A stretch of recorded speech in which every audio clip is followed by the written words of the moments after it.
কোনো অন্যায়, বিশৃঙ্খলা, বোমাবাজি, সন্ত্রাসবাদ, টেরোরিজম এগুলোর সাথে ইসলামের কোনো সম্পর্ক নেই। শান্তির ধর্ম। এজন্য আল্লাহ তাআলা ফাসাদ সৃষ্টিকারীদেরকে পছন্দ করেন। কোনো ধরনের বাজে কথা, মন্দ কথা, অশালীন কথা, অশ্লীল কথা আমরা মুখ দিয়ে উচ্চারণ করব। কোনো ধরনের বাজে স্ট্যাটাস, মন্দ স্ট্যাটাস, অশালীন স্ট্যাটাস আমরা ফেসবুকে দিব। আসসালামু আলাইকুম ওয়া রাহমাতুল্লাহি তাআলা ওয়া বারাকাতুহু।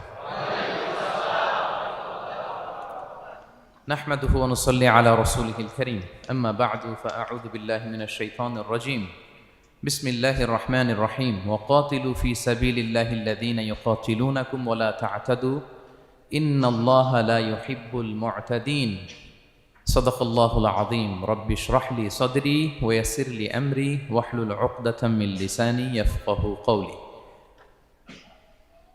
বাংলাদেশি মুসলিম কমিউনিটি মালয়েশিয়ার আয়োজনে ইউনিভার্সিটি সায়েন্স মালয়েশিয়ার এই দেওয়ান খুলিয়ার এই থিয়েটার হল রুমে আজকে পেনাং কনফারেন্স 2023 যারা আপনারা উপস্থিত হয়েছেন তাদের সবাইকে জানাচ্ছি আন্তরিক শুভেচ্ছা এবং অভিনন্দন। আহলান ওয়া সাহলান ওয়া মারহাবান বিকুম ফি হাযাল লিকা আত-তাইয়িব আল মুবারাক। শুরুতে আমরা আল্লাহ রাব্বুল ইজ্জা ওয়াল জালালের দরবারে শুকরিয়া জ্ঞাপন করছি যে আল্লাহ রাব্বুল ইজ্জা ওয়াল জালাল আমাদেরকে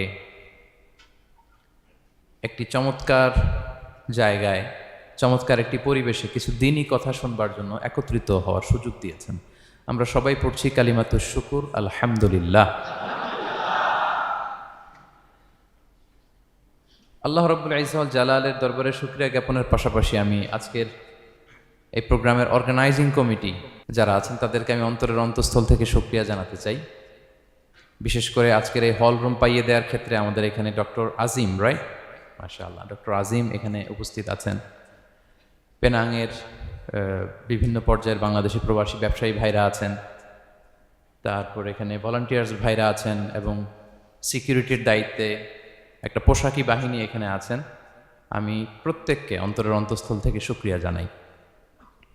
এবং এই যে আমরা মাগরিবের আগে বসলাম, আমরা আমাদের নিয়ত খালেস করে নিই যে এই 1 ঘন্টা আমরা আল্লাহর জন্য ব্যয় করব, কিছু শিখবার জন্য, নিজের জীবনকে পরিবর্তন করবার জন্য। তাহলেই আমাদের এত আয়োজন, এই যে সকালে আমরা ফজরের আজানের 1 ঘন্টা আগে উঠে আমরা রওনা হয়েছি, কুয়ালালামপুর থেকে এসেছি, আপনারা অনেক দূর দূরান্ত থেকে এসেছেন। আমাদের এই আশা বসা এটা কাজে লাগবে। আমরা কামনা করি আল্লাহ তাআলা আমাদের এই আশাকে, এই বসাকে, এই একত্রিত হওয়াকে, এই কোরআনের এই মিলন মেলাকে আমাদের নাজাতের ওয়াসিলা বানাক। আমরা ইউনিভার্সিটি সায়েন্স মালয়েশিয়ার এই হলরুমে যেমনি সবাই একত্রিত হয়েছি, আল্লাহ তাআলা সেই জান্নাতুল ফেরদাউসেও যেন তার মেহমান হয়ে আমরা একত্রিত হতে পারি।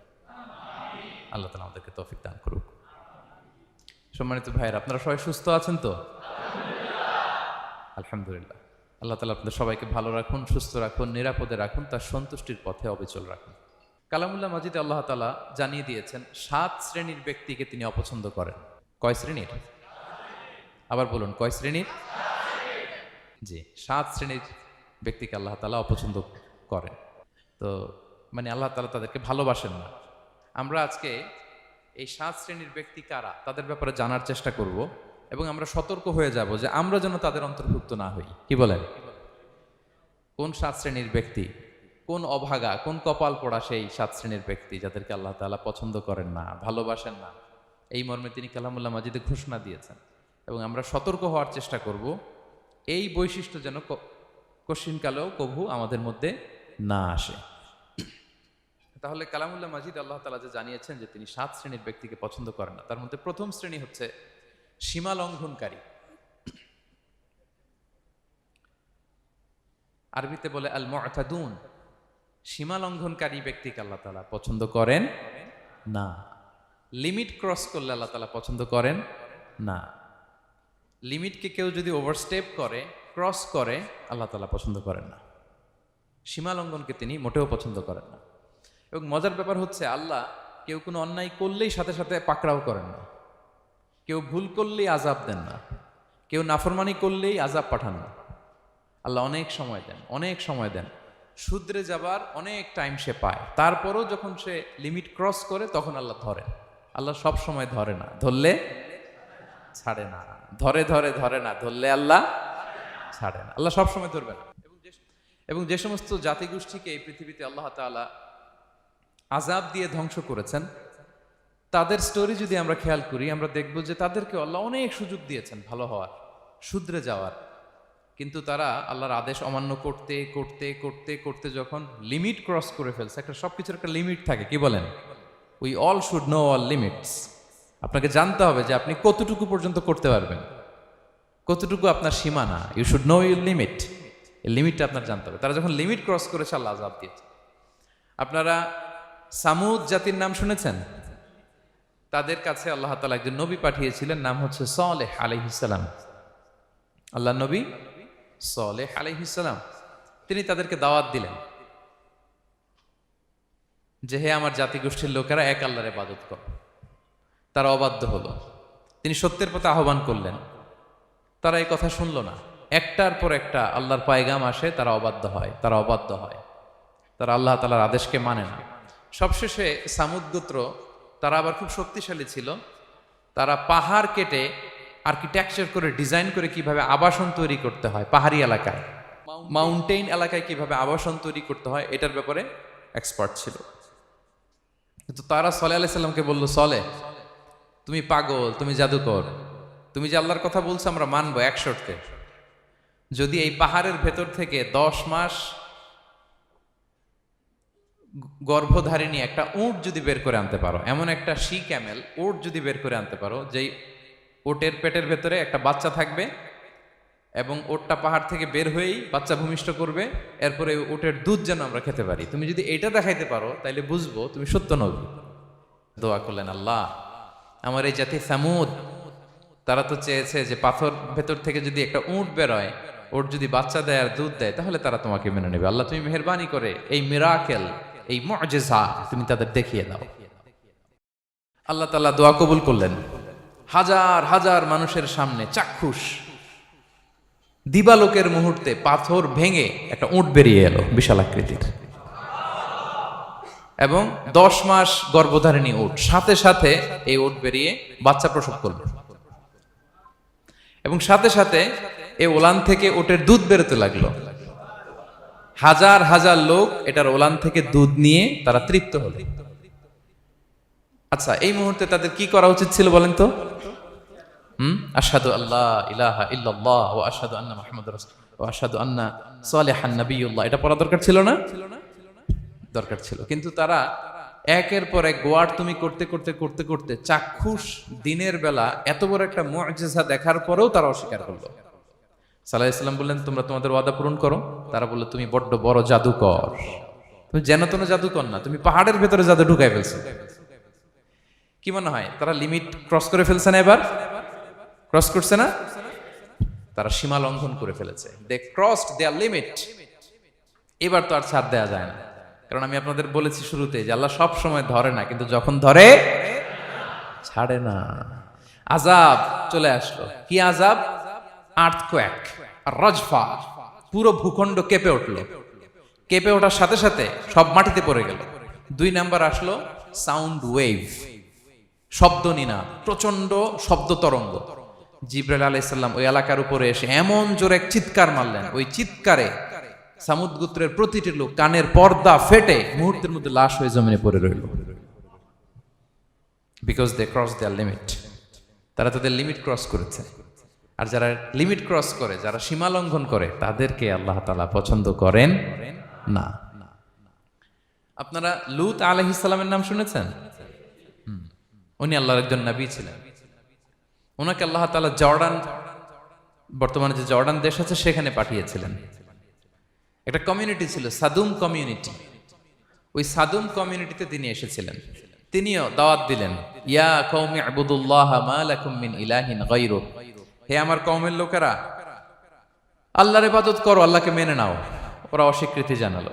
সত্যের পথে আহ্বান করলেন, অস্বীকৃতি জানালো। ওরা, ওদের পাশ দিয়ে ক্যারাভেন যেত, কাফেলার লোকেরা ডাকাতি করত। ডাকাতির শাস্তির ব্যাপারে তিনি ভয় দেখালেন। তারা নিবৃত হলো না। এমনকি তারা সমলিঙ্গের প্রতি যৌন আকর্ষণ বোধ করতো। নাউযুবিল্লাহ।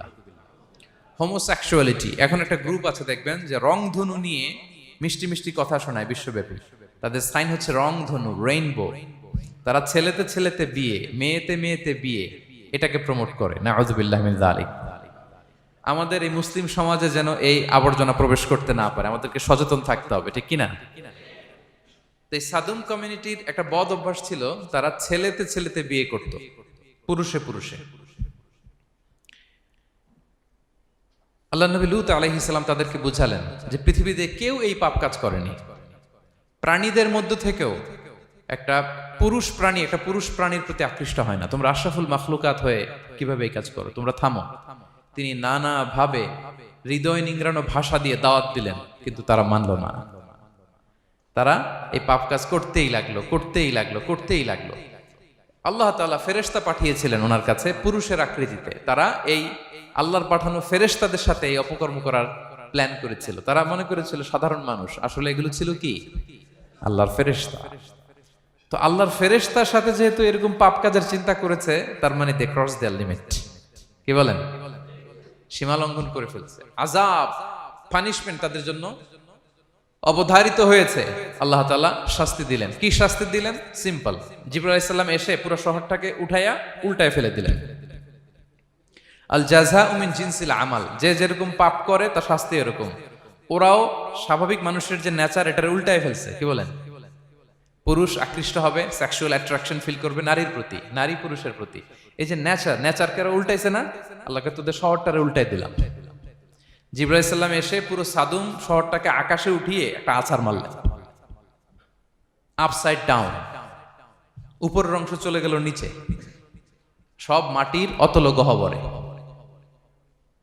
ফাজআলনা আলিয়াহা সাফিলাহা ওয়া আমতারনা আলাইহিম মিন সিজারাতিন মিন সিজিলিম মানদুদ। আল্লাহ বললেন উপরের অংশ নিচে নিয়ে নিলাম, পুরো শহরটারে উল্টে দিলাম, আর পাথর বৃষ্টি বর্ষণ করলাম, সব শেষ। ওই জায়গাটা আজও আছে, ওইটা জর্ডান এবং ইসরায়েলের সীমান্তে। এটাকে এখন বলে মৃত সাগর, আল বাহরুল মাইয়িত আরবিতে, ইংরেজিতে বলে ডেড সি। কি সি? Dead Sea. মৃত সাগর কেন? কারণ ওখানে কোনো প্রাণী জন্মায় না। ওই সাগরে কোনো মাছ নাই, কোনো ব্যাঙ নাই, এমনকি কোনো শ্যাওলাও নাই। গজবের জায়গা। লবণের density at least 10 times more than the natural sea. সাধারণ সাগরের পানিতেই তো কত লবণ, আমরা মুখে নিলে রাখতে পারি এত লবণ। ওইটার চেয়ে কমপক্ষে 10 গুণ বেশি লবণাক্ত। গজবের জায়গা, আযাবের জায়গা। এবং আযাব কেন এসেছে? They cross their limit. তারা সীমা লঙ্ঘন করেছে। আর ইন্নাল্লাহা লা ইউহিব্বুল মুতাদিন, আল্লাহ তাআলা সীমা লঙ্ঘনকারীকে পছন্দ করেন না। আরেকজন নবীর কথা বলে এই পয়েন্টটা শেষ করি। মুসা আলাইহিস সালাম, ফেরাউনের হেদায়েতের জন্য আল্লাহ তাআলা মুসা আলাইহিস সালামকে পাঠিয়েছিলেন। তিনি নানাভাবে তার ভাইকে নিয়ে দাওয়াত দিতে লাগলেন, কিন্তু ফেরাউন এই কথা মানে না। ফেরাউন বলে তুমি যে নবী, প্রমাণ কি? মুসা আলাইহিস সালাম বলেন দেখো এই যে আমার হাতে লাঠি। উনি এমন নবী ছিলেন, উনি লাঠি মাটিতে রেখে দিলে ওটা মুহূর্তে সাপ হয়ে যেত। তো মাটিতে তিনি লাঠি রাখলেন, এটা মুহূর্তে সাপ হয়ে গেল, যে এই যে আমি নবী। মানে না, বললেন আরো কিছু দেখা। তো মুসা আলাইহিস সালাম বগলের এখান থেকে হাত উঁচু করলে নূরের ঝলকানি হাতের মধ্যে দেখা যেত। উনি নূরের ঝলকানি দেখালেন, এরপরও মানে না। এরকম একটার পর একটা আল্লাহ নবী মুসা আলাইহিস সালাম মুআজিজা দেখাতে লাগলেন, কিন্তু ফেরাউন মানে না। শুধু মানে না এতটুকুই না, সবশেষে আল্লাহ নবী মুসা আলাইহিস সালামকে অ্যাসাসিনেশন, হত্যার পরিকল্পনা করলো তারা, যে বনি ইসরাইল, মুসা এবং মুসার অনুসারী যারা আছে দুনিয়া থেকে সরাই দিতে হবে। ধরো মুসারে, ধরো মুসার অনুসারীদের ধরো। ধাওয়া পাল্টা ধাওয়া শুরু হলো। আল্লাহ নবী মুসা আলাইহিস সালাম বনি ইসরাইলকে নিয়ে বাঁচার জন্য ছুটলেন। ছুটতে ছুটতে সামনে লোহিত সাগর। দেখেন, একে তো আল্লাহর বিধান মানে নাই, এরপরে একটার পর একটা মুআজিজা আসলো, সেটাও মানে নাই। এখন নবীরে হত্যার জন্য ছুটছে। কি মনে হয় সীমা লঙ্ঘন হয়েছে? একটু হয়েছে না? অনেক। আল্লাহু আকবার। আল্লাহ বলেন ফাআগরাকনাল আখারিন, আমি মুসা এবং বনি ইসরাইলকে বাঁচাই দিলাম, ফেরাউন সহ তার দলবলকে সাগরে ডুবায় মারলাম। শুধু ডুবাই মারে নাই, আল্লাহ বলে ফাল ইয়াউমা নুনাজ্জিকা বিবাদানিকা লিতাকুনা লিমান খালফাকা আয়া। ফেরাউনকে লোহিত সাগরে তো ডুবিয়েছেই। আল্লাহ বলেন ফেরাউন, তোর অনুসারী যারা পৃথিবীতে থাকবে, তোর চালা চামুন্ডা যারা থাকবে, তোর খালাতো ভাই চাচাতো ভাই যারা দুনিয়াতে বেঁচে থাকবে, তাদের জন্য তোর লাশটারে আমি শুটকি বানিয়ে রাখলাম। Up to the day of judgement, কিয়ামত পর্যন্ত ফেরাউনের লাশটা মিশরের জাতীয় জাদুঘরে ড্রাই বডি হিসেবে আছে। আমি নিজে দেখে এসেছি নিজ চোখে, মমিফাইং করে শুটকি বানায় রাখছে। এভাবে পৃথিবীতে যতগুলো জাতিগোষ্ঠীকে আল্লাহ তাআলা আযাব দিয়ে ধ্বংস করেছে, তার কারণ হচ্ছে সীমা লঙ্ঘন। তার কারণ কি? প্রিয় ভাইরা, আমরা যেন আমাদের লাইফস্টাইলের দিকে একটু খেয়াল করি যে এই সীমা লঙ্ঘনের কাতারে আমরা চলে আসলাম কিনা, আমরা চলে আসলাম কিনা আমাদেরকে খেয়াল রাখতে হবে। আল্লাহ তাআলা সীমা লঙ্ঘনকারীকে পছন্দ করেন না। ইন্নাল্লাহা লা ইউহিব্বুল মু'তাদিন, তিনি সীমা লঙ্ঘনকারীদেরকে পছন্দ করেন না। এমনকি রাসূলুল্লাহ সাল্লাল্লাহু আলাইহি ওয়াসাল্লামের বায়োগ্রাফি যদি আমরা খেয়াল করি, আমরা দেখব যে তিনি যখন যুদ্ধের জন্য অভিযান পরিচালনা করতেন, দল পাঠাতেন, সেনাবাহিনী পাঠাতেন, তখন তাদেরকে বলতেন, খবরদার যুদ্ধের ময়দানে সীমা লঙ্ঘন করো না, সীমা লঙ্ঘন করো না, খবরদার। যুদ্ধে যদি কেউ হেরে যায়, বন্দীদের সাথে খারাপ আচরণ করো না। ওরা হেরে গেছে বন্দী, আপনি চাইলে তার কান কেটে দিতে পারবেন, নাক কেটে দিতে পারবেন, আকৃতি বিকৃতি করতে পারবেন না। বিষ্ণু ইসলাম বললেন, খবরদার সীমা লঙ্ঘন করো না। যেখানে যুদ্ধে গিয়েছো ওই এলাকার শিশুদেরকে মেরো না, ওই এলাকার নারীদেরকে মেরো না, ওই এলাকার পাদ্রীদের গায়ে হাত তোলো না। সন্ন্যাসীতে যারা ইবাদত করে ওদের তো দোষ নাই, সিভিলিয়ান নাগরিক, তাদের গায়ে হাত তোলো না, খবরদার। গবাদি পশুর গায়ে হাত তুলবে না, এগ্রিকালচারাল প্রোডাক্ট জ্বালিয়ে দিও না। সুবহানাল্লাহি বিহামদিহি, কি রহমতের নবী ছিলেন। সীমা লঙ্ঘন যেন না করে বিষ্ণু ইসলাম অভিযান প্রেরণের আগে তিনি স্পষ্ট বলে দিতেন, খবরদার কেউ সীমা লঙ্ঘন করবে না। যারা তোমাদের বিরুদ্ধে অস্ত্র তুলেনি তাদের বিরুদ্ধে অস্ত্র তোলা যাবে না, কারণ ইন্নাল্লাহা লা ইউহিব্বুল মু'তাদিন, আল্লাহ তাআলা সীমা লঙ্ঘনকে পছন্দ করেন না। প্রিয় ভাইরা, তাহলে যে 7 শ্রেণীর ব্যক্তিকে আল্লাহ তাআলা পছন্দ করেন না, তার প্রথমটা আমরা জেনে গেলাম, তারা কারা? সীমা লঙ্ঘনকারী। আমি কিন্তু প্রায় এরকম জিজ্ঞেস করব এবং সব শেষে আপনাদেরকে নিয়ে রিভাইজ করব। তাহলে 1 নম্বরে আমরা পেলাম তারা কারা? মেহেরবানি করে সবাই বলবেন একসাথে, তারা কারা? তারা সীমা লঙ্ঘনকারী, তারা তাদের লিমিট ক্রস করে, তাদেরকে আল্লাহ তাআলা পছন্দ করে না। সো আমরা আমাদের লাইফের সাথে একটু মিলিয়ে নিই যে আমরা আমাদের কোন ক্ষেত্রে সীমা লঙ্ঘন করি কিনা একটু খেয়াল করেন। আমার যে দায়িত্ব আছে আমি কি সীমা লঙ্ঘন করি কিনা? আমার স্ত্রী আমার দায়িত্বে, তার সাথে সীমা লঙ্ঘন করি কিনা? আমার ভাতিজা ভাতিজি অনেকের আছে ইয়াতিম, তার বাবা মারা গেছে, তার সব সম্পত্তির দায়ভার আমার উপর দেয়া, আমি ওইখানে তাকে ঠিকঠাক মতো সব দেই কিনা, সীমা লঙ্ঘন করি কিনা? হ্যাঁ, ক্ষমতা পেলে সীমা লঙ্ঘন করি কিনা? কি মনে হয় আমরা ক্ষমতা পেলে সীমা লঙ্ঘন করি কিনা? হ্যাঁ, করে করে হ্যাঁ, মানে যেইখানে ডাক্তারের কাছে যায় বলে, ডাক্তার সাহেব আমার এইখানে ফোড়া, সারা দেহের যেই কোনো জায়গায় ধরতে পারেন, এইখানে ধরেন না, তো এইখানে না ধরলে ভালো হবে? ফোড়া যেখানে, ট্রিটমেন্ট তো ওইখানে দিতে হবে, কি বলেন? রোগ যেখানে ওষুধও সীমা লঙ্ঘন। দায়িত্ব পেলে আমরা সীমা লঙ্ঘন করি। এমনকি আমরা যারা ইবাদত করি, অনেকে ইবাদতেও সীমা লঙ্ঘন করি, ইবাদতেও না। ভারসাম্য থাকতে হবে, পরিমিতি বোধ থাকতে হবে। এবং মজার ব্যাপার হচ্ছে আল্লাহ তাআলা দোয়া এবং জিকিরের ক্ষেত্রে এই কথাটা উল্লেখ করেছেন যে তোমরা দোয়া জিকিরের ক্ষেত্রে সীমা লঙ্ঘন করো না। আল্লাহ তাআলা বলেন, উদউ রাব্বাকুম তাদাররুআ ওয়া খুফিয়া ইন্নাহু লা ইউহিব্বুল মু'তাদিন। তোমরা আল্লাহকে ডাকো কেমন ভাবে? তাদাররুআ ওয়া খুফিয়া, সবিনয়ে গোপনে, সবিনয়ে ডাকো, চুপিসারে ডাকো, গোপনে গোপনে ডাকো, অল্প আওয়াজে ডাকো। কারণ কি? ইন্নাল্লাহা লা ইউহিব্বুল মু'তাদিন, আল্লাহ সীমা লঙ্ঘনকারীদেরকে পছন্দ করেন না। তাহলে আপনি যদি দোয়া করেন আল্লাহর কাছে, যখন জিকির করবেন বিনীতভাবে, চুপিসারে, সবিনয়ে, বিষ্ণু ইসলাম যেভাবে শিখিয়েছেন ওইভাবে জিকির করবেন। নাকি জিকির করতে করতে মানুষের কাঁধে উঠবেন? উঠবেন না? ওঠে ওঠে, হ্যাঁ ওঠে। দেখেন আল্লাহ তাআলা যেইখানে 3 ফোঁটা দেওয়া দরকার 3 ফোঁটা দেয়, যেখানে 1 ফোঁটা ওইখানে 1 ফোঁটা দেয়। আল্লাহ তাআলা ইন্নাহু লা ইউহিব্বুল মু'তাদিন, আল্লাহ সীমা লঙ্ঘনকে পছন্দ করেন না। এই কথাটা ঢুকাইছে কোথায়? দোয়া আর জিকিরের মধ্যে। কারণ আল্লাহ জানে আল্লাহর কিছু বান্দা থাকবে, তারা দোয়া এবং জিকিরের সময় কি করবে? সীমা লঙ্ঘন করবে। মাঝে মাঝে কিছু ভিডিও ক্লিপসে দেখা যায় জিকির করতে করতে আরেকজনের কাঁধের উপরে, যিনি জিকির পরিচালনা করতেছে তার মাথার উপরে। এখন আমি ওয়াজ করতেছি, আপনি যদি লাফাইতে লাফাইতে এসে আমার উপরে পড়েন, হ্যাঁ, মাইকের উপরে যদি এসে পড়েন, আমার অবস্থা হবে কি? লাফাতে লাফাতে উপরে উঠে যায়, নিজে ইনজুর্ড হয়, পাশের শ্রোতাকে ইনজুর্ড করে, যিনি আলোচনা পরিচালনা করতেছে তাকে ইনজুর্ড করে। এরকম আছে না নাই? ইন্নাহু লা ইউহিব্বুল মু'তাদিন। আল্লাহ তাআলা সীমা লঙ্ঘনকে পছন্দ করেন না। তাহলে আমাদের প্রত্যেকের উচিত আমাদের লিমিট জানা, আমরা যেন আমাদের কখনো লিমিটকে ক্রস না করি প্রিয় ভাইরা। এটা প্রতিটি ক্ষেত্রে, ইভেন ইবাদতে আমরা যেন সীমা লঙ্ঘন না করি। এই পয়েন্টটা মনে থাকবে আপনাদের? আচ্ছা, তাহলে 2 নম্বরে আমরা চলে যাই। 2 নম্বরে যে শ্রেণীকে আল্লাহ তাআলা পছন্দ করেন না তারা হচ্ছে জালিম বা অত্যাচারী। জালিম বা অত্যাচারী, যারা জুলুম করে তাদেরকে আল্লাহ তাআলা পছন্দ করেন না। আল্লাহ তাআলা বলছেন, ফাআম্মাল্লাযীনা কাফারু ফাউআযিবুহুম আযাবান শাদীদান ফিদ দুনিয়া ওয়াল আখিরা ওয়া মা লাহুম মিন নাসিরিন। যারা দুনিয়াতে কুফরি করবে কঠিন শাস্তি দুনিয়াতেও আখিরাতেও। ওয়া আম্মাল্লাযীনা আমানু ওয়া আমিলুস সলিহাতি ফায়ুওয়াফিহিম উজুরাহুম। আর যারা ঈমান আনবে সৎকর্ম করবে তাদের প্রতিদান আমি আল্লাহ বুঝিয়ে দেব। ওয়াল্লাহু লা ইউহিব্বুয যালিমিন। তবে জেনে রেখো আল্লাহ তাআলা জালিমিনদেরকে পছন্দ করেন। তাহলে 2 নম্বরে পাওয়া গেল কাদেরকে পছন্দ করে না? আপনি যদি কারো প্রতি জুলুম করেন তাহলে আপনি জালেম, সে হচ্ছে মাজলুম। সে কি? মাজলুম। মজলুম আপনার ক্ষমা না করলে আল্লাহ তাআলা আপনার ক্ষমা করবে না। মজলুম যদি ক্ষমা না করে আল্লাহ তাআলা কঠিন কালো আপনাকে ক্ষমা করবে না। এজন্য জুলুম যেন আমরা কখনো না করি প্রিয় ভাইরা। জুলুম শুধু আল্লাহ তাআলা আমাদের উপরই হারাম করেনি, আল্লাহ নিজের উপর হারাম করছে। জুলুম শুধু আমাদের জন্যই হারাম না, আল্লাহর জন্য হারাম। আল্লাহ তাআলা বলেন হাদিসে কুদসিতে, ইয়া ইবাদি, হে আমার বান্দারা, ইন্নী হারামতু যুলমা আলা নাফসি, আমি জুলুমকে আমি আল্লাহ নিজের উপরে হারাম করেছি।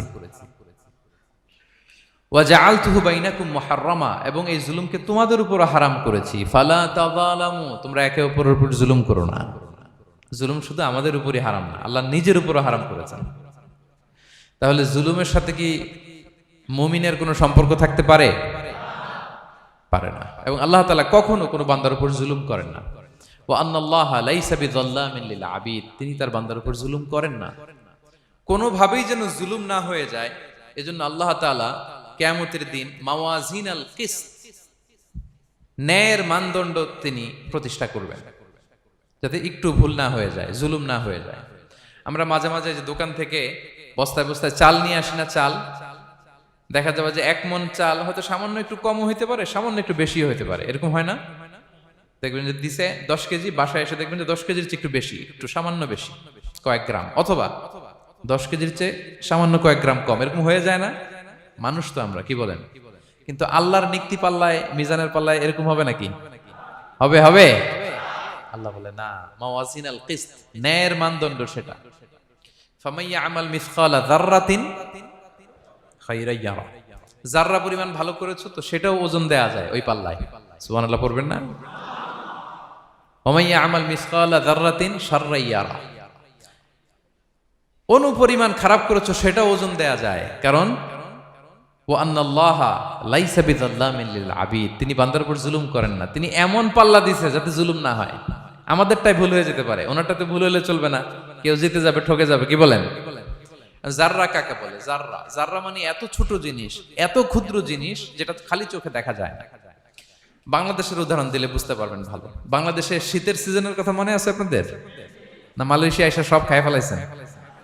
হ্যাঁ, মালয়েশিয়া তো সারা বছর গরম, সারা বছর বৃষ্টি, শীত হয় না। তো বাংলাদেশের শীতের সিজনে টিনের ঘর যাদের থাকে, মনে আছে কিনা জানি না আপনাদের, ওই টিনের চালে যদি ছিদ্র থাকে, শীতের দিন টিনের চালে যদি ছিদ্র থাকে, তাহলে মাঝে মাঝে দেখবেন ওই চিকন ছিদ্রটা দিয়ে সূর্যের একটা আলো ঘরের ভিতরে ঢুকে। মনে পড়ে? টিনের চালে ছিদ্র, চিকন এই ছিদ্রটা দিয়ে সূর্যের একটা চিকন রশ্মি নিচে পড়ে। তো ওইটার কাছে গেলে দেখা যায় ওই আলোটার মধ্যে পাতলা কি কি যেন ধুলাবালি উঠতেছে। এটা আবার অন্য জায়গায় দেখা যায়, এমনি দেখা যায় না, কিন্তু ওইটার কাছে গেলে দেখা যায় এই আলোটা যেই বরাবর আসছে, এইখানে কিছু ক্ষুদ্র ছোট ধূলিকণা, ডাস্ট ঘুরে বেড়ায়। আল্লাহ বলে এইটার নাম হচ্ছে যাররা। ফামাইয়া আমাল মিসকালা যাররাতিন খায়রান ইয়ারা, এই ডাস্ট উড়ে বেড়ানো ছোট্ট ধূলিকণা যেটা খালি চোখে দেখা যায় না, এতটুকু ভালো যদি করো সেটাও সেই মিজানের পাল্লায় ওজন দেয়া যায়। এতটুকু খারাপও যদি করো সেটাও সেই মিজানের পাল্লায় ওজন দেয়া যায়। আল্লাহু আকবার। তিনি তার বান্দার উপর জুলুম করেন না। জুলুম তিনি নিজের উপর হারাম করেছেন, আমাদের জন্য কি করেছেন? হারাম করেছেন। এবং বিষ্ণু ইসলাম আরো ভয়ঙ্কর কথা বলেছেন। তিনি বলেছেন, মান যালামা কিদা শিবরিন মিনাল আরদি তুবিকাহু মিন সাবঈ আরাদিন। কেউ যদি জুলুম করে তার ভাইয়ের 1 বিঘত পরিমাণ জমিন খায়। 1 বিঘত চিনেন তো? এই যে আমার এই আঙ্গুল থেকে এই আঙ্গুলটা, এটা টান টান করলে যতটুকু জায়গা, এটার বলে 1 বিঘত। শিবের আরবিতে বলে শিবের। হ্যাঁ, মান যালামা কিদা শিবের। বিষ্ণু বলেন এই 1 শিবের 1 বিঘত জমি যদি কেউ অন্যায়ভাবে জুলুম করে তার ভাইয়ের কাছ থেকে খায়, কিয়ামতের দিন তুবিকা আলাইহি সাবউ আরাদিন, এই 7 জমিনকে আল্লাহ তাআলা তার ঘাড়ে চাপাবে। খা এবার, খা। অন্যের জমি খাওয়ার এত শখ ছিল, এবার 7 জমিন ঘাড়ে কর। কিয়ামতের ময়দানে আপনার দেহটারে বিশাল আকৃতির করা হবে, এই 7 জমিনকে আপনার কাঁধে তুলে দেয়া হবে। এজন্য আমরা অন্যের রাইটস, অধিকার যেন নষ্ট না করি, কারো উপর যেন জুলুম না করি, কোনোভাবেই না। আমরা নানাভাবে এই জুলুমটা করি। আমরা প্রায় দাদার সম্পত্তি থেকে ফুফুদেরকে বঞ্চিত করি, বাবার সম্পদ থেকে বোনদেরকে বঞ্চিত করি। হ্যাঁ, নিজের ভাই আরেক ভাইকে, আপন ভাই ভাইকে বঞ্চিত করে, জুলুম করে। এরকম দৃশ্যপট আমাদের সমাজে আছে না নাই বলেন তো? কিয়ামতের দিন আল্লাহর সুপ্রিম কোর্টের কাঠগড়ায় হিসেব দিতে হবে। আর এই জালিমদেরকে আল্লাহ তাআলা পছন্দ করেন না। এবং সবচেয়ে ভয়ঙ্কর ব্যাপার হচ্ছে, আপনি যখন কারোর উপর জুলুম করেন, ওই মাজলুম আর আল্লাহর মাঝখানে কোনো ফারাক থাকে না। আল্লাহ ওই ফারাকের পর্দা উঠায় নাই।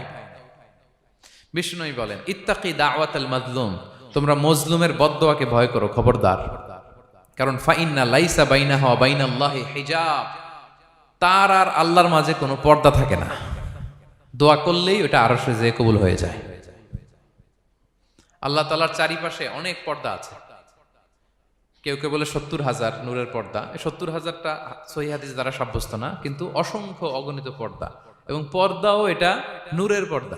আচ্ছা বলেন তো, জানলা দিয়ে বাইরের আলো ঠেকাতে আমরা দেয়ালে জানালায় কি লাগাই? পর্দা লাগাই। পর্দাটা কিসের তৈরি? মোটা কাপড়ের, যাতে করে ওই আলো না আসে। কিন্তু আল্লাহর চারদিকে যে পর্দা, ওই পর্দাটা কিসের? নূরের, আলোর। ওনার পর্দাই আলো দিয়ে তৈরি। সুবহানাল্লাহ বললেন না? বিষ্ণু বলেন, ইত্তাকি দাওয়াতাল মাজলুম, মজলুমের বদদোয়াকে ভয় করো। ফাইন্না লাইসা বাইনাহা ওয়া বাইনাল্লাহি হিজাব, কেউ যখন মজলুম হয়ে কেঁদে বদদোয়া করে, তার আর আল্লাহর মাঝে ওই পর্দা থাকে না। বদদোয়া করছে, ডাইরেক্ট কবুল। খবরদার আমার পেনাঙ্গের ভাইয়েরা, আমরা যেন জালিম না হই। In it's any form, operation in it's any form, যেই কোনো ভাবে, যেই কোনো ক্ষেত্রে, যেই কোনো ধরনের হইতে পারে জুলুম। কাউকে আপনি ছোট্ট কোনো কাজে ঠকালেন, বন্টন নীতিতে ঠকালেন, হ্যাঁ, জমি মেরে দিয়ে ঠকালেন, আমানত মেরে দিয়ে ঠকালেন, ইন ইটস এনি ফর্ম যদি জুলুম করে থাকেন, খবরদার। মজলুমের কান্না কখনো বৃথা যায় না। মজলুমের কান্না কখনো বৃথা যায় না। জীবনের কোনো না কোনো সময়ে এর প্রায়শ্চিত্ত আপনাকে করতে হবে। জীবনের কোনো না কোনো সময়ে এর প্রায়শ্চিত্ত করে আপনাকে মরতে হবে। তাহলে কোন বিশ্বাসী কি জালিম হতে পারে? কারণ ইন্নাল্লাহা লা ইউহিব্বুল যালিমিন, আল্লাহ তাআলা জালিমদেরকে পছন্দ করেন না।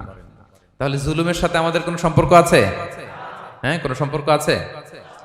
তাহলে 2 শ্রেণীর ব্যক্তির কথা আমরা জানলাম যাদেরকে আল্লাহ পছন্দ করেন না। 1 নাম্বার, প্রথমটা কে ছিল? সীমা লঙ্ঘনকারী, লিমিট যে ক্রস করে, ইন্নাল্লাহা লা ইউহিব্বুল মুআতাদিন। 2 নাম্বারে কি জানলাম? হ্যাঁ, জালিম, অত্যাচারী, অপ্রেসর। অপ্রেসরকে আল্লাহ তাআলা পছন্দ করে না। তাহলে এই 2টারে আমরা নো বলে দিলাম আজকের এই কনফারেন্স রুমে। আওয়াজ করে বলেন তো সবাই, নো। এই লিমিট ক্রস আর জুলুম, নো, চলে গেছে, খালাস। এবার 3 নাম্বারে দেখি আল্লাহ কাদেরকে পছন্দ করেন না। 3 নাম্বারে আল্লাহ তাআলা অহংকারী, দাম্ভিক লোককে পছন্দ করেন না।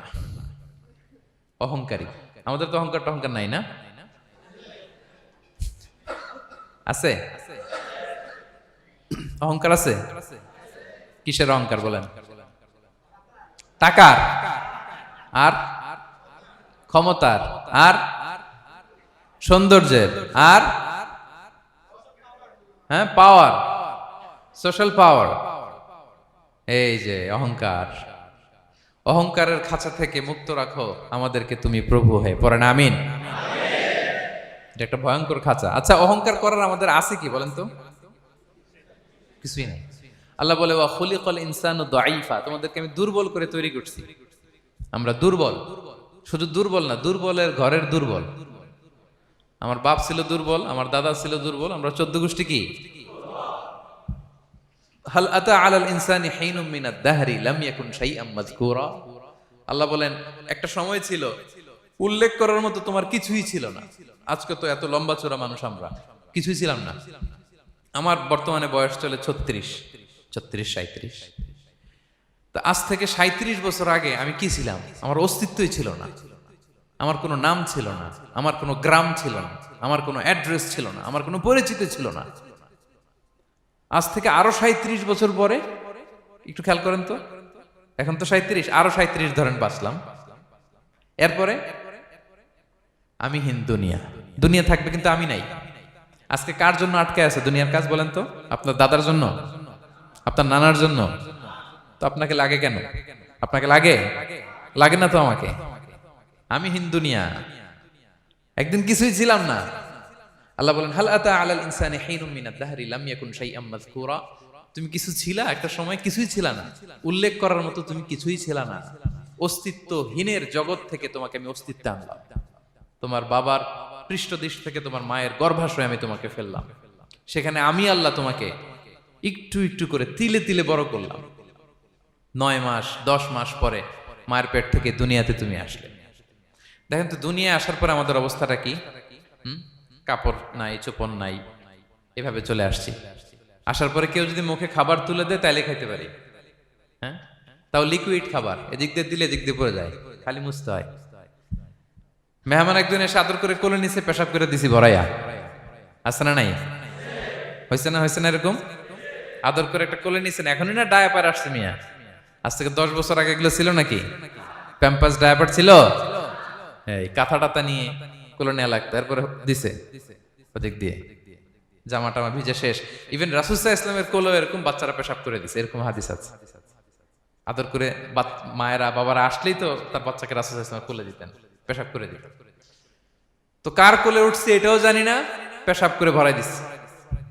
পেশাব পায়খানা করে সয়লাভ।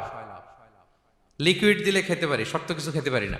এই তো আমি, এই তো আমার ক্ষমতা। একজন যে বললেন ক্ষমতার অহংকার, এই তো ক্ষমতাটা তো এতটুকু। এরপরে যখন জোয়ান হয়েছে, এখন তো জোয়ান, এখানে একটা ভূমিকম্প হইলে কি অবস্থা হবে বলেন তো জোয়ানদের? হ্যাঁ, কাঁপতে কাঁপতে সব শেষ। একটা ভূমিকম্প, একটা তুফান হলে ওটার বিরুদ্ধে দাঁড়াতে পারি না। একটা তুফান, রাস্তায় টায়ার পাংচার হলে লাফ দিয়ে উঠি। ক্ষমতা আমার, আমার নাকি ক্ষমতার অহংকার? কি দুর্বল আমরা, হ্যাঁ? কুকুর আমাদেরকে কামড় দিলে আমরা কুকুরের কামড়ও দিতে পারি না, ঠিক কিনা? মশা যে কামড়া, এটা ধরতে না পারলে কিছু করতে পারি? কামড় মাইরা দিছে দৌড়। বল্লা পোকা এসে যদি কামড় দিয়ে দৌড় দিয়ে কিছু করতে পারেন? তো কিসের কিসের ক্ষমতা আপনার? এরপর আবার যদি 70-80 বছর হায়াত পাই, আবার আগের মতো যেখানে বসি ওইখানেই ডাইরেক্ট, আছে না নাই? বয়স যখন 80 হয়ে যায় আর থাকে শরীরের কন্ট্রোল, আবার যেখানে বসে ওইখানেই পেশাব পায়খানা। খাবার দিলে খাইতে পারি, পিঠটা বাঁকা হয়ে কুজু হয়ে গেছে, এর নাকি আবার অহংকার? সাজে অহংকার, সাজে অহংকার, সাজে একজনের। আওয়াজ করে বলতে হবে তিনি কে?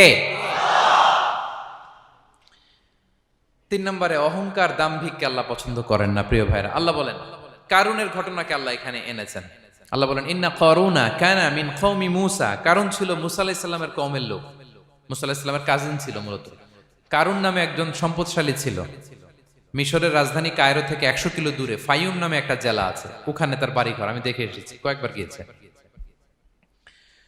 তো ফাবাগা আলাইহিম, সে মানুষের উপর চড়াও হলো। ওয়া আতাইনাহু মিনাল কুনুজি মা ইন্না মাফাতিহাহু লাতানু বিল উসবাতি উলিল কুওয়া।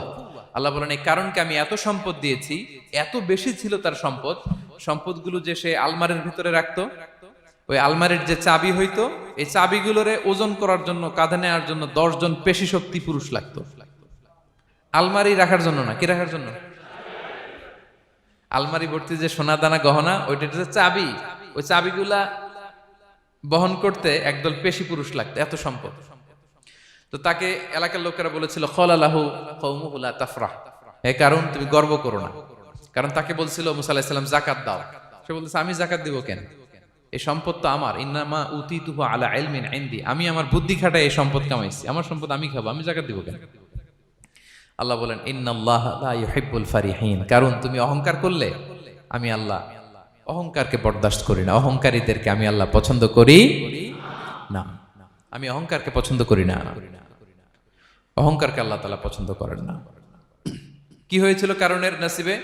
আল্লাহ বলেন ফাখাসাফনা বিহি ওয়া বিদারিহিল আরদ ফামা কানা লাহু মিন ফিআতি ইয়ানসুরুনাহু মিন দুনিল্লাহ ওয়া মা কানা মিনাল মুনতাসিরিন। আল্লাহ বলেন সে যখন অহংকার দেখালো, আমি কারুনকে আর কারুনের সব সম্পদ মাটির ভেতরে দাবিয়ে দিলাম, মুহূর্তেই দাবিয়ে দিলাম। সহিহ বুখারীতে এসেছে ইয়াতাজালজালু ফিল আরদ, প্রতিদিন এক বিঘত করে কারুন জমিনের ভিতরে যেতেই থাকবে, যেতেই থাকবে, যেতেই থাকবে কিয়ামতের আগ পর্যন্ত। আল্লাহু আকবার। কারণ অহংকার করেছিল। আল্লাহ বলে আমি অহংকারীদের পছন্দ করি না। সূরা লোকমানে আল্লাহ বললেন ওয়ালা তুসাইর খাদ্দাকা লিন্নাস, মানুষ থেকে মুখ ফিরিও না, ওয়ালা তামশি ফিল আরদা মারাহা, জমিনে অহংকার ভরে হেঁটো না, ইন্নাল্লাহা লা ইউহিব্বু কুল্লা মুখতালিন ফাখুর, আল্লাহ তাআলা অহংকারীদেরকে, দাম্ভিকদেরকে পছন্দ করেন না। এই যে আমি বলছি যে 7 শ্রেণীর লোককে আল্লাহ পছন্দ করেন না, এটা আমার মন গড়া বানানো কথা। প্রতিটি কথার পেছনে কোরআনের যুক্তি আছে। কোরআনে আল্লাহ তাআলা বলছেন আল্লাহ অহংকারীদেরকে পছন্দ করেন না। ইংরেজিতে কি বলে? ইগো আছে আমাদের, হ্যাঁ ইগো, এটা ছেড়ে ফেলতে হবে, অহংকার করা যাবে না। আমার প্রিয় ভাইয়েরা একটু মনোযোগী হন, এই আয়াতের তাফসীরটা একটু সংক্ষেপে বুঝিয়ে দেই। আল্লাহ তাআলা বলছেন ইন্নাল্লাহা লা ইউহিব্বু কুল্লা মুখতালিন ফাখুর, আল্লাহ কোন মুখতাল আর ফাখুরকে পছন্দ করেন না। মুখতাল আর ফাখুর মানে কি? মুখতাল মানে যে অহংকার করে মনে মনে।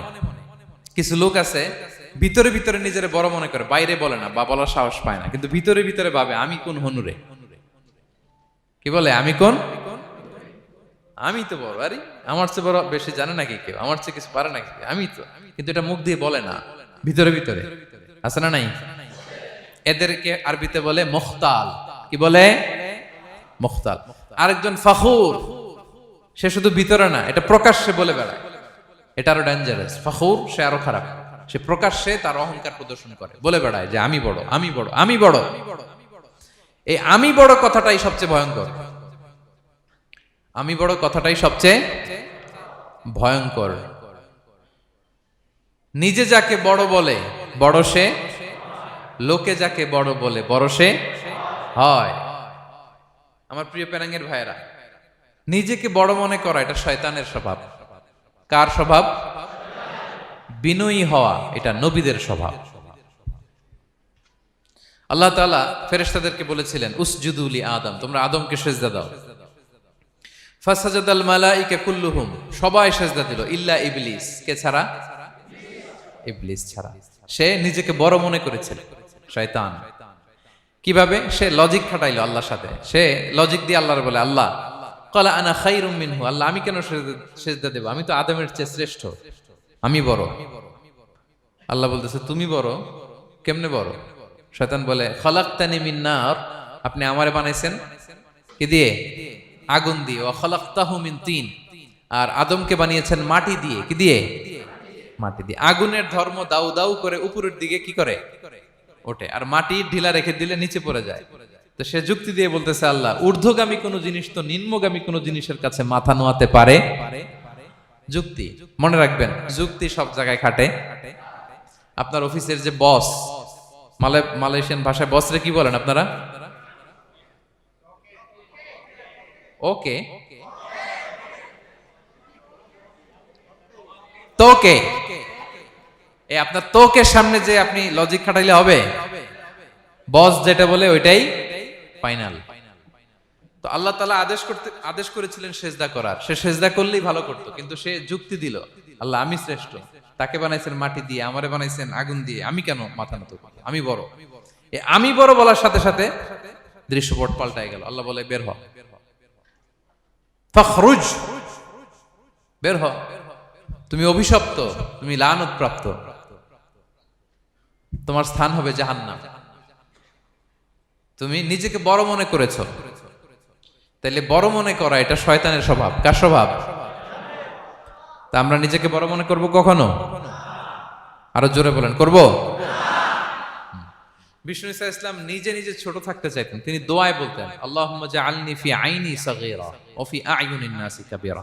আল্লাহ, আমার চোখে আপনি আমারে ছোট বানান, আল্লাহ মানুষের চোখে আপনি আমারে বড় বানান। বিশ্বনবী নিজের চোখে নিজে ছোট থাকতেন, কিন্তু গোটা বিশ্বের মানুষের চোখে বড় হয়েছেন না? কত বড়? রাফা'না লাকা যিকরাক। আল্লাহ বলে, আমি যেখানে অতটুক পর্যন্ত উঠাইছি আপনারে। কোন নবীর নিচে উপরে? কথা বলেন, কোন নবীকে শেষ পর্যন্ত উঠাইছে? সুবহানাল্লাহ। নবী হে, আমি যদ্দূর আপনার উঠাইছি অদ্দূর, ওই পর্যন্ত নিয়ে গেছে সাক্ষাতের জন্য। সুবহানাল্লাহ। প্রত্যেক নামাজে বিশ্বনবীর উপর দুরূদ আছে না নাই? কিয়ামত পর্যন্ত বিশ্বনবীর প্রতি ভালোবাসা আমাদের পক্ষ থেকে আছে না নাই? আছে। আল্লাহ তাআলা ওনাকে বড় করেছেন। এজন্য নিজের চোখে আমরা নিজে ছোট থাকবো। আপনি যদি বড় হন, এটা মানুষ বলবে। কে বলবে? নাকি আপনিই বলবেন? বলা যাবে না। এবং বিষ্ণু ঈসা ইসলাম কিছু টেকনিক আমাদের শিখিয়েছেন, কিছু টেকনিক আমাদের জানিয়েছেন। এই কাজ করলে তোমরা অহংকার থেকে মুক্ত থাকতে পারবে। এর মধ্যে একটা হচ্ছে আগে আগে সালাম দেওয়া। তিনি বলেন, আল বাদিউ বিসসালামি বারিউম মিনাল কিবর, যে আগে আগে সালাম দেয় তার হৃদয় থেকে আল্লাহ অহংকার তুলে নেয়। আগে সালাম দিয়ে পারবেন? ফোন করলেই আগে কি বলবেন? বাসায় ঢুকেই আগে কি বলবেন? স্ত্রীকে আগে সালাম দিবেন, বন্ধুকে আগে সালাম দিবেন, বাসার কাজের লোকটাকে আগে সালাম দিবেন, আপনার ড্রাইভারকে আগে সালাম দিবেন, বাসার দারোয়ানটারে আগে সালাম দিবেন। ফকির একটা আসলে আপনি সালাম দিয়ে ফেলবেন। পারবেন? হৃদয় থেকে অহংকার ফেলে দিবে কে? আগে আগে আমরা সালাম দিব। এবং তার চেয়ে ভয়ঙ্কর কথা হচ্ছে, বিষ্ণু ইসলাম বলেন যে লা ইয়াদখুলুল জান্নাতা মান কানা ফি কলবিহি মিসকালু হাববাতি খারদাল মিন কিবর, যার হৃদয়ে সরিষার দানা পরিমাণ অহংকার থাকে, ওই ব্যক্তি কশিনকালেও আল্লাহর জান্নাতে প্রবেশ করার সুযোগ পাবে না। কশিনকালেও পাবে না। এর কারণ অহংকার আল্লাহর চাদর। অহংকার কার চাদর? আল কিবরিয়া রিদাই ওয়াল আযামাতু ইজারি। আল্লাহ বলে, অহংকার আমার চাদর, বড়ত্ব আমার লুঙ্গি। যে এগুলো ধরে টান দেয় তারে আমি জাহান্নামে নিক্ষেপ করব। ফালা উবালি, ফালা উবালি, আই ডোন্ট কেয়ার, আমি ওদিকে কেয়ার করি না, আমি তারে জাহান্নামে ফেলবো।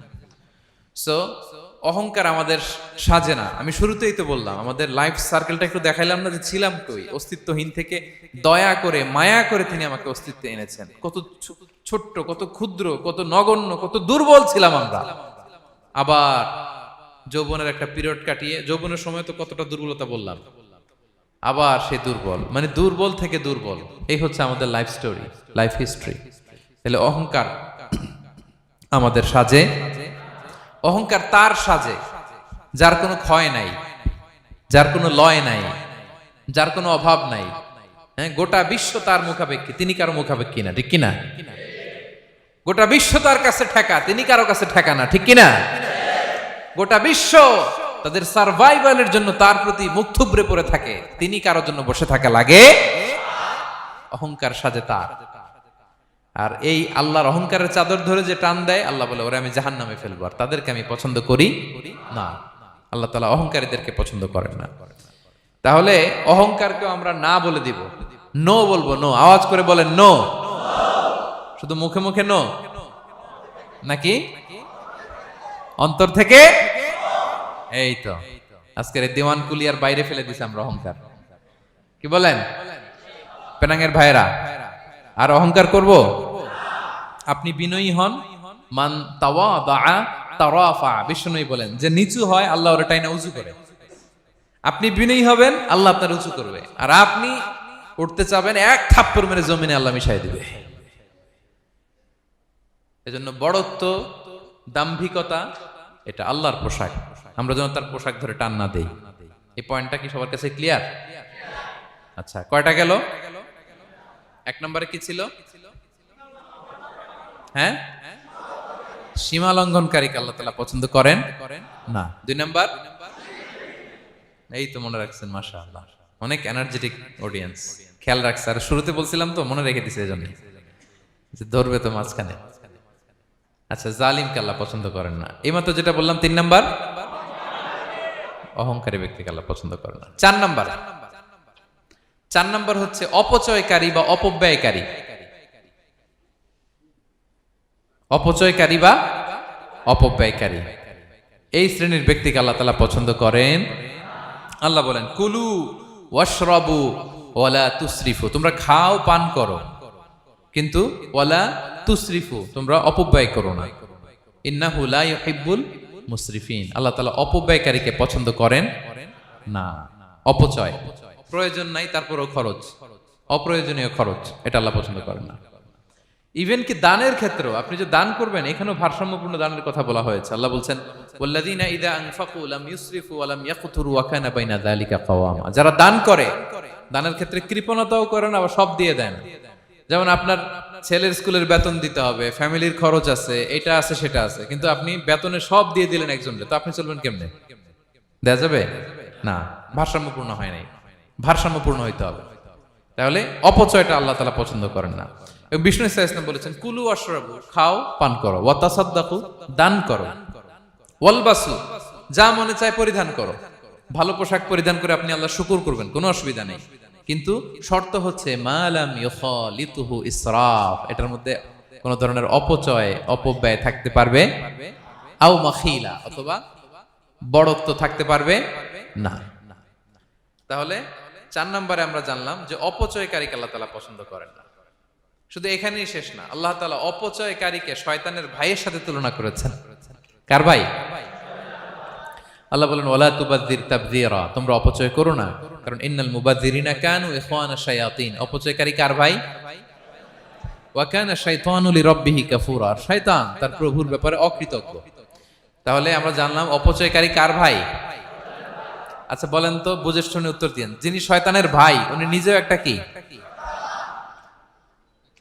বলে ফেলছেন আপনারাই, আমি আর কি বলবো। যারা আল্লাহ শয়তানের ভাই বানাইছে, ও নিজেও একটা কি? তাহলে এটা যেন আমরা না করি। আমরা যেন পরিমিতি বোধ যেন আমাদের ব্যয়ের ভেতরে থাকে। এই আয়াতগুলোতে আমরা দুইটা শব্দ পাই, একটা ইসরাফ আর একটা তাবযীর। ইন্নাল্লাহা লা ইউহিব্বুল মুসরিফিন, আর জায়গা ওয়ালা তুবাযযির তাবযীরা। দুটোই হারাম পেনাঙ্গের ভাইয়েরা। পার্থক্যটা কি? পার্থক্য হচ্ছে, ইসরাফ মানে হচ্ছে বৈধ বা হালাল কোনো ক্ষেত্রে প্রয়োজনাতিরিক্ত ব্যয় করা। হালাল হালাল, কিন্তু আপনি অতিরিক্ত খরচ করছেন। বাসায় আম লাগবে 2 কেজি, কয় কেজি? 2 কেজি হলে সুন্দর খাওয়া যায়, নিয়ে আসছেন 10 কেজি, কয় কেজি? 3 দিন পরে এগুলো পচে টচে নষ্ট হয়েছে, অপচয় হয়েছে না? কিন্তু আম কিনা হালাল না হারাম? আম খাওয়া হালাল না হারাম? তাহলে এই যে হালাল জিনিসে প্রয়োজনাতিরিক্ত যে খরচ করছেন, এটাকে বলে ইসরাফ, এটা নিষেধ। আরেকটা আল্লাহ যেটা আরো ভয়ঙ্কর, শয়তানের ভাই বানাইছে আল্লাহ যে কারণে, ওটার বলে তাবযীর। ওটা কি? তাবযীর হচ্ছে অবৈধ বা হারাম কোনো ক্ষেত্রে প্রয়োজনাতিরিক্ত ব্যয় করা। এমনি কাজটা হারাম। এমনি কাজটা কি? বলেন তো, মদ খাওয়া কি? এখন ট্রাক ভর্তি করে মদ নিয়ে আসছেন। নাচানাচির অনুষ্ঠানে ফান্ডিং করা কি? অশ্লীলতা, নৃত্য প্রদর্শনের একটা প্রোগ্রাম হবে নারীদের, এটাতে ফান্ডিং করাটা কি? হারাম। এখানে আপনি হাত খুলে দান করছেন, এটার বলে তাবযীর। তাহলে ইসরাফও হারাম, তাবযীরও হারাম। দুইটার মধ্যে বেশি হারাম হচ্ছে তাবযীর, যে তাবযীরের কারণে আল্লাহ তাআলা তাকে শয়তানের ভাই বলেছেন। তাহলে অপচয়ের সাথে আমাদের কোনো সম্পর্ক, আমরা একটু গলা ফাটিয়ে অপচয়কে নো বলে দিব। আওয়াজ করে বলেন নো। আজকে থেকে আর কোনো অপচয় নাই, আজকে থেকে অপচয় নাই। বিশ্বনবী সাল্লাল্লাহু আলাইহি ওয়াসাল্লাম একবার আম্মাজান আয়েশা রাদিয়াল্লাহু তাআলা আনহার ঘরে ঢুকলেন। ফাওয়াজাদা কিসরাতা খুবজিন মুলকাতিন আলাল আরদ, আম্মাজান আয়েশার ঘরে ঢুকেই দেখলেন এক টুকরো রুটি মাটিতে পড়ে আছে। কোথায় পড়ে আছে? ফাগাদিবান নবী, নবী সাল্লাল্লাহু আলাইহি ওয়াসাল্লাম রেগে গেলেন, তিনি রাগান্বিত হলেন, প্রচন্ড রেগে গেলেন। রেগে আম্মাজান আয়েশাকে বললেন, আয়েশা, এই যে আল্লাহর রিজকে তুমি নষ্ট করছো, আল্লাহর রিজিকের মূল্যায়ন করতে শেখো আয়েশা। কোনো ঘরে যদি আল্লাহর রিজিক আসে আর ওই রিজিককে যদি মূল্যায়ন করা না হয়, তাহলে সে রিজিক আর এই ঘরে আসে না। কারণ এই রুটিটা খেয়েই তো তুমি বেঁচেছিলা, ঠিক কিনা? আজকে আমরা যেই রুটিটা, যেই ভাতগুলো ফেলে দিয়ে ডাস্টবিনে, এতটুকু খাইলে আমার কাশ্মীরের ভাইরা বেঁচে যাবে, এতটুকু পাইলেই আমার ফিলিস্তিনের ভাইরা বেঁচে যায়, এতটুকু পেলেই ওই ডাস্টবিনে মারামারি করে যারা খাবার খোঁজে ওরা বেঁচে যায়, ঠিক কিনা? এজন্য বিষ্ণু ইসলাম রেগে গেলেন। বিষ্ণু সবসময় রাখতেন না, রেগে বললেন, আয়েশা, আল্লাহর নেয়ামতের কদর করো। তোমার ঘরে রিজিক আসলে ওটার যদি মর্যাদা না দাও, এই রিজিক তোমার ঘরে আর ঢুকবে না। নট নেসেসারি শুধু খাবারের ক্ষেত্রে, যে কোনো ক্ষেত্রে অপচয় যেন না হয়, অপব্যয় যেন না হয়। আমরা অনেক সময় করে ফেলি, খেতে বসলে অনেক খাবার নিয়ে ফেলি, অর্ডার করতে গেলে দোকানে অনেক অর্ডার করে ফেলি, রেস্টুরেন্টে, কিন্তু এই খাবারগুলো নষ্ট করা যাবে না। ডাস্টবিনে যেন না যায় আপনার কারণে। আপনি কি করবেন? লেফট ওভার ফুড সাথে করে বঙ্গুজে নিয়ে আসবেন। আপনারা তো বঙ্গুজ বলেন নাকি? পেনাঙ্গে কি বলে? বঙ্কুজ। হ্যাঁ, টেক অ্যাওয়ে বা বঙ্কুজ বললে ওরা বঙ্কুজ দিবে, নিয়ে আসবেন, বাসায় এনে রাতে খাবেন, তারপরের দিন খাবেন, অথবা কাউকে দিয়ে দিবেন, কিন্তু খাবার নষ্ট করা চলবে। কারণ ইন্নাল্লাহা লা ইউহিব্বুল মুসরিফিন, আল্লাহ তাআলা অপচয়কারীকে পছন্দ করেন। কথাটা কি বুঝতে পেরেছেন সবাই? আচ্ছা, কয়টা গেল? আর বাকি রইল কয়টা? 5 নাম্বার, খেয়ানতকারী। আমানতের খেয়ানত যে করে, বা বিশ্বাসঘাতক, আমানতের খেয়ানত যে করে। অনেক লম্বা কথা, আমি যেহেতু সময় কম শেষ করে দিচ্ছি। ইন্নাল্লাহা লা ইউহিব্বুল খাইনিন, আল্লাহ তাআলা খেয়ানতকারীকে পছন্দ করেন। বিশ্বাসঘাতকতা যে করে, আল্লাহর কথা বাদ দেন, আমাদের সমাজে বলেন, কেউ যদি বিশ্বাসঘাতকতা করে আমরা পছন্দ করব? না, তাকে কেউ পছন্দ করে না। ইন্নাল্লাহা লা ইউহিব্বু মান কানা খাওয়ানান আসিমা, পাপী খেয়ানতকারীকে আল্লাহ পছন্দ করেন না। এবং মুনাফিকের আলামত রাসূল সাল্লাল্লাহু আলাইহি ওয়াসাল্লাম বলেছেন, কি দেখে মুনাফিক চিনবা? তিনি বলেছেন 3 জিনিস দেখে মুনাফিক চিনবা। 1, ইযা হাদ্দাসা কাযাবা, মুনাফিক কথা বললে মিথ্যা বলে। কথা বললে কি করে? ওয়া ইযা ওয়াআদা আখলাফা, ওয়াদা করলে খেলাফ করে। 3 নম্বরে ওয়া ইযা আতুমিনা খানা, মুনাফিকের কাছে আমানত রাখলে খেয়ানত করে। আমানতের খেয়ানত, এটা মুনাফিকের আলামত। শুধু মুনাফিকের আলামতই না, এটা কিয়ামতের একটা আলামত। আল্লাহ বলেন, ইন্নাল্লাহা ইয়া'মুরুকুম আন তুআদ্দুল আমানাতি ইলা আহলিহা, আল্লাহ তাআলা আদেশ করেছেন আমানতের যে হকদার তার হাতে তার আমানত পৌঁছে দাও। আদেশটা কার? সবাই বলুন, আদেশ কার? আল্লাহর। আমানতের খেয়ানত এটা মুনাফিকের আলামত এবং কিয়ামতের আলামত। এক বেদুইন এসে রাসূল সাল্লাল্লাহু আলাইহি ওয়াসাল্লামকে বলল, ইয়া রাসূলুল্লাহ, মাতা সাআ, কিয়ামত কবে হবে? কি কবে হবে? কিয়ামত কবে হবে? রাসূল সাল্লাল্লাহু আলাইহি ওয়াসাল্লাম বললেন, ইযা দুইয়াতিল আমানাতু ফান্তাযিরিস সাআ, যখন আমানতের খেয়ানত শুরু হবে সমাজে, তখনই কিয়ামত হবে। সে বলল, ইয়া রাসূলুল্লাহ, কাইফা ইদাআতুহা, আমানতের খেয়ানত আবার কেমনে হয়? সহজ সরল মানুষ, আমানতের খেয়ানত হয় কেমনে? বিষ্ণু বললেন, ইদা উসিদাল আমরু ইলা গায়রি আহলিহি ফান্তাযিরিস সাআ, যে লোক যেই কাজের যোগ্য নয় তাকে যখন সেই কাজে বসিয়ে দেয়া হবে, তখনই কিয়ামত হয়ে যাবে। এখন এটা আছে না নাই সমাজে? বলেন। হ্যাঁ, যে যেই কাজের যোগ্য না সেই কাজ সে পায় না। সবাই বলেন তো, যে যেই চেয়ারে বসার যোগ্যতা রাখে না, ওই চেয়ারে সে বসে কি বসে না? নেতা হওয়ার যোগ্যতা নাই, নেতা হয়ে গেছে। পদের যোগ্যতা নাই, পদ পেয়ে গেছে। চাকরির যোগ্যতা নাই, ওই যে উপর থেকে ফোন আসছে, ফোনের ঠেলায় চাকরি হয়ে গেছে। দেশেরও 12টা বেজে গেছে। এইভাবেই আমানতের খেয়ানত হয়। প্রিয় ভাইরা, আমানত ব্যাপারটা অনেক বড়। অনেকে মনে করে, আপনারা কি বোরিং হয়ে যাচ্ছেন? আর অল্প, আর ম্যাক্সিমাম 10 মিনিট। প্রিয় ভাইরা, আমানত এই ব্যাপারটা অনেক বড়। অনেকে মনে করে, একজন আমার কাছে একটা মোবাইল রেখে গেছে, বলছে ভাই এই মোবাইলটা আগামী সপ্তাহে এসে নিয়ে যাব। তো অনেকে মনে এইটাই শুধু আমানত, অনেকে ভাবে।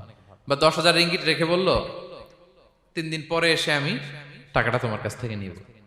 তো আপনি দিয়ে দিলেন, এটা তো আমানতদার হলেনই। কিন্তু শুধু এতটুকু আমানত নয় প্রিয় ভাইরা আমার। আল্লাহ তাআলা আমাদেরকে যা দান করেছেন তার সবই আমানত, সবকিছুই আমানত। এই যে আমাকে আল্লাহ জ্ঞান দিয়েছেন, এই জ্ঞানটা আমানত। যাদেরকে আল্লাহ পরিচিতি দিয়েছেন, পরিচিতি এটা আমানত। আমার অর্থ, আমার সন্তান, আমার ক্ষমতা, আল্লাহর দেয়া প্রতিটি নিয়ামতই আমানত। এবং এই আমানতের ব্যাপারে আল্লাহ তাআলা জিজ্ঞেস করবেন। আপনি একটা প্রতিষ্ঠানের প্রধান, এই প্রতিষ্ঠান আপনার কাছে আমানত। আপনি মসজিদের সভাপতি, এই মসজিদ আপনার কাছে আমানত। আপনি চেয়ারম্যান, এই ইউনিয়ন পরিষদটা আপনার কাছে আমানত। কি বলেন?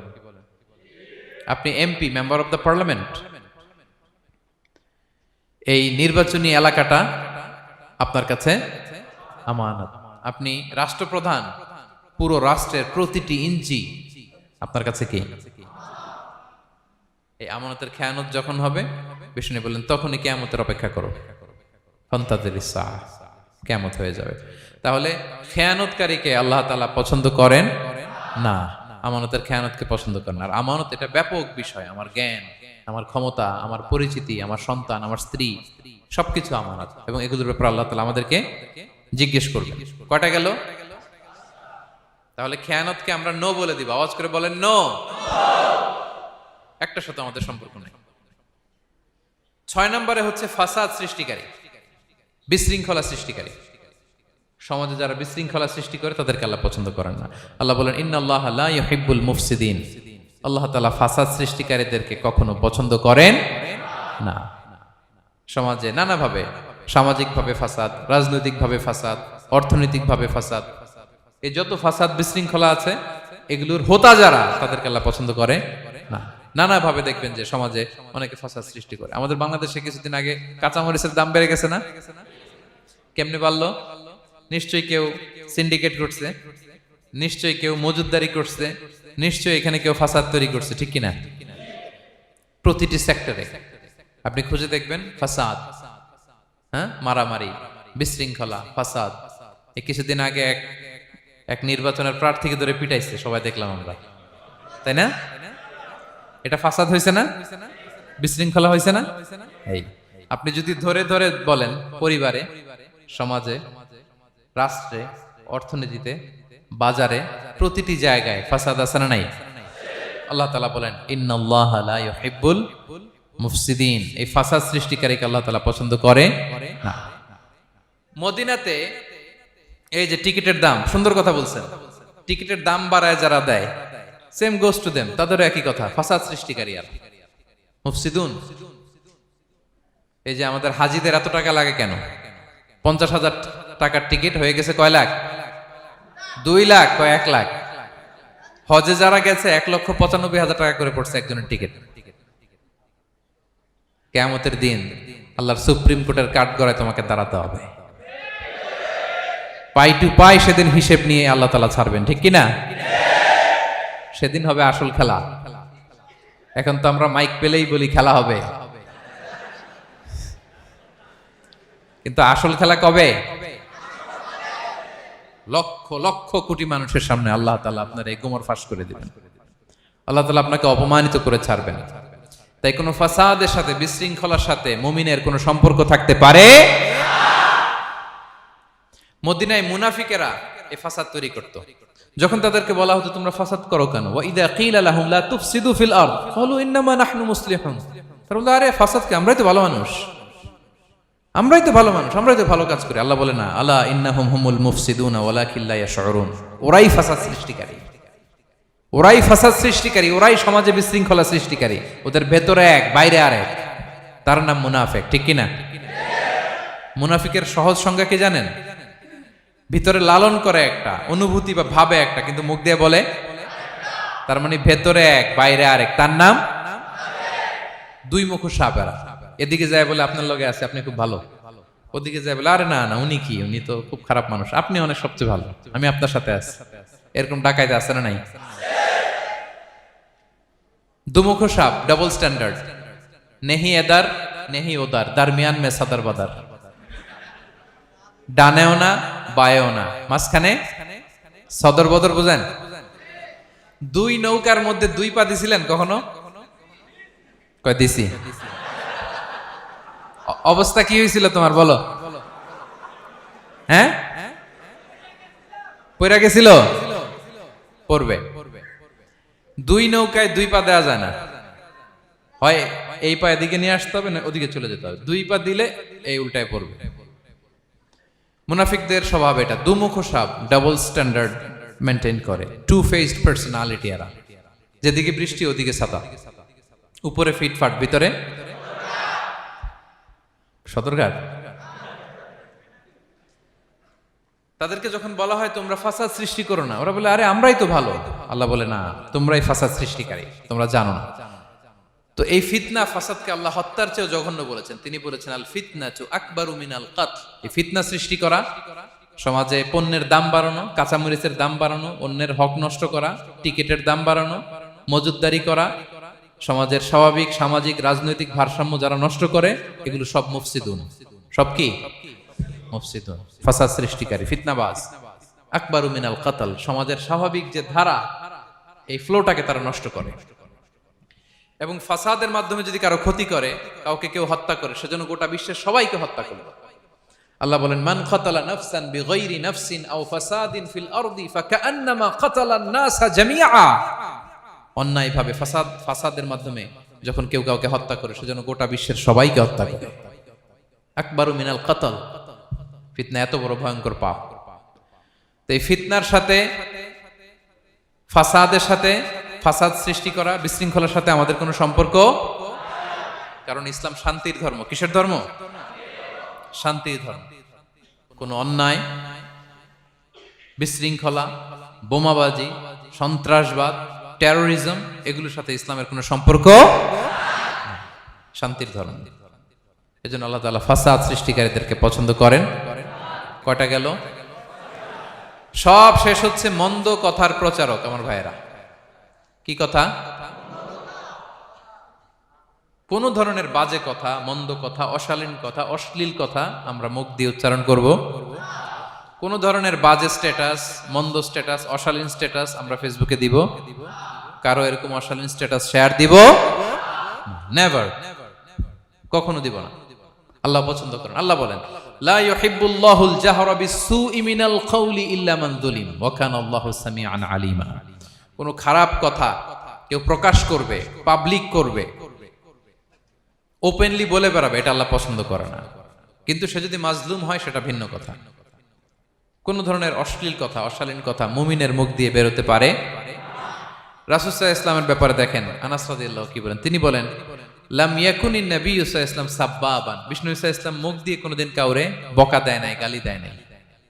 ওয়ালা ফাহাশান, আমার নবী কখনো তার জবান মুবারক দিয়ে অশালীন কথা বলেন নাই। ওয়ালা লাআনান, কাউকে লানত তিনি করেন নাই। সুবহানাল্লাহ পড়েন। তো সেই নবীর উম্মত হয়ে আমরা কোনো খারাপ কথা বলবো? অশালীন কথা? একসাথে বন্ধুরা যখন বসেন আড্ডা দিতে, যে অনেকে অশ্লীল কথা বলে ফেলে, আছে না নাই? বন্ধুরা কি বলেন আপনারা? Cowan Cowan Cowan. তো এই যে একসাথে বসতে যে অনেক সময় অশালীন, অশ্লীল কথাবার্তা অনেকে বলে ফেলে, এদেরকে আল্লাহ তাআলা পছন্দ করে না। এই জাতীয় কথা যেন আমাদের মুখ দিয়ে কখনো বের না হয়। এবং অশ্লীলতার প্রচার যারা সমাজে ঘটায়, আল্লাহ বলে তাদেরকে দুনিয়াতেও আমি লাঞ্ছিত করব, শাস্তি দেব, আখিরাতেও দেব। আল্লাহ তাআলা বলছেন ইন্নাল্লাযীনা ইউহিব্বুনা আন তাশিআল ফাহিশাতু ফিল্লাযীনা আমানু লাহুম আযাবুন আলীম ফিদ দুনিয়া ওয়াল আখিরাহ। যারা চায় মুমিনদের মাঝে অশ্লীলতা ছড়িয়ে পড়ুক, তাদেরকে দুনিয়া আখিরাতে আমি লাঞ্ছিত করে ছাড়বো। দুনিয়ায় লাঞ্ছিত, আখিরাতেও লাঞ্ছিত। দুনিয়াতেও আযাব, আখিরাতেও।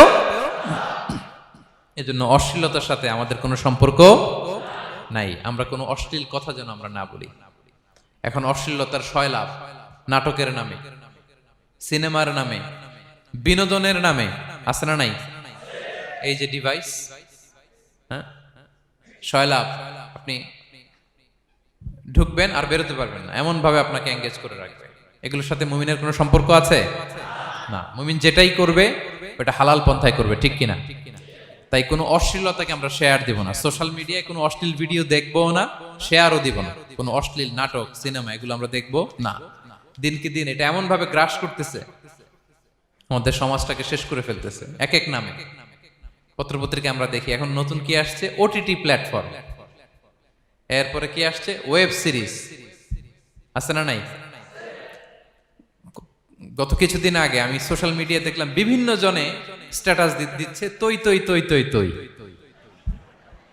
বয়াম পাখি কই। তো আমি ভাবছি হয়তো কোনো বিখ্যাত কবির কবিতা শেয়ার দিচ্ছে। আমি পরে সার্চ দিয়ে দেখি সর্বনাশ, একটা ইন্টারভিউ দেখলাম একজন, এটা নাকি কোন একটা ওয়েব সিরিজ বা মুভি এই জাতীয় কিছু একটা। তো দেখেন, কবিতার নামে, গানের নামে, সাহিত্যের নামে, সংস্কৃতির নামে, এন্টারটেইনমেন্টের নামে, বিনোদনের নামে এই অশ্লীলতার সয়লাভ, ঠিক কিনা? এই অশ্লীলতার সাথে আমাদের কোনো সম্পর্ক আছে? আমরা যেন মুখ দিয়ে উচ্চারণ না করি এগুলো, ঠিক কিনা? বিষ্ণুই বলেন, ইন্নাল আবদা লা ইয়াতাকাল্লামু বিল কালিমাতি মা ইয়াতাবায়ানু ফিহা ইয়াজিল্লু বিহা ইলান নার আবাআদা মিম্মা বাইনাল মাশরিক ওয়াল মাগরিব। বান্দা অনেক সময় মুখ দিয়ে এমন কথা মুখ ফসকে বলে ফেলে, এটা যে কত ভয়ঙ্কর, এটা যে তারা জাহান্নামে নিক্ষেপ করবে সে কল্পনাও করতে পারে না। আপনার একটা কথা থেকে আপনি জাহান্নামের অধিবাসী হতে পারেন। এই জন্য সোশ্যাল মিডিয়া ব্যবহারের ক্ষেত্রে আমরা সাবধান। যে কোনো ধরনের গুজব, মিথ্যা কথা, হক্স নিউজ, অশ্লীলতা, স্ক্যান্ডাল, এগুলোর সাথে আমাদের কোনো সম্পর্ক নাই। আমরা সব সময় যেন শালীনতার মধ্যে থাকি, সত্যের পক্ষে থাকি। কথা বুঝতে পেরেছেন? তাহলে কয় শ্রেণীর ব্যক্তিকে আল্লাহ পছন্দ করেন না? 1 নম্বরে সীমা লঙ্ঘনকারী, 2 নম্বরে জালিম, 3 নম্বরে অহংকারী, 4 নম্বর অপচয়কারী, 5 নম্বর খেয়ানতকারী, আমানতের খেয়ানত, 6 নম্বর ফাসাদ সৃষ্টিকারী, 7 নম্বর মন্দ কথা, অশ্লীল কথার যে প্রচার করে। এগুলো যারা করে এদের সাথে আমাদের কোনো সম্পর্ক, এই 7 শ্রেণীর লোককে আল্লাহ তাআলা অপছন্দ করেন। এগুলো কি আমাদের জীবনে থাকবে? এগুলো আমরা কি শুধু হল রুম থেকে বের করে দিব না পুরো জীবন থেকে? পারা যাবে? পারা যাবে? আওয়াজ করে পড়ুন ইনশাআল্লাহ। পেনাঙ্গের ভাইরা, আল্লাহ তাআলা আমাদের সবাইকে কথাগুলো বোঝার ও আমল করার তৌফিক দান করুক। এই আলোচনা যেন আমাদের নাজাতের ওসিলা হয়। আমরা এখানে যেমনি বসলাম, আবারও যেন কোনো তাফসিরুল কোরআনের ময়দানে বসতে পারে, আল্লাহ তৌফিক দান করুক। হাদা মা ইনদি ওয়াল ইলমু ইনদাল্লাহ আলাইহি তাওয়াক্কালতু ওয়া ইলাইহি উনীব। ওয়াসসালামু আলাইকুম ওয়া রাহমাতুল্লাহি তাআলা ওয়া বারাকাতুহু।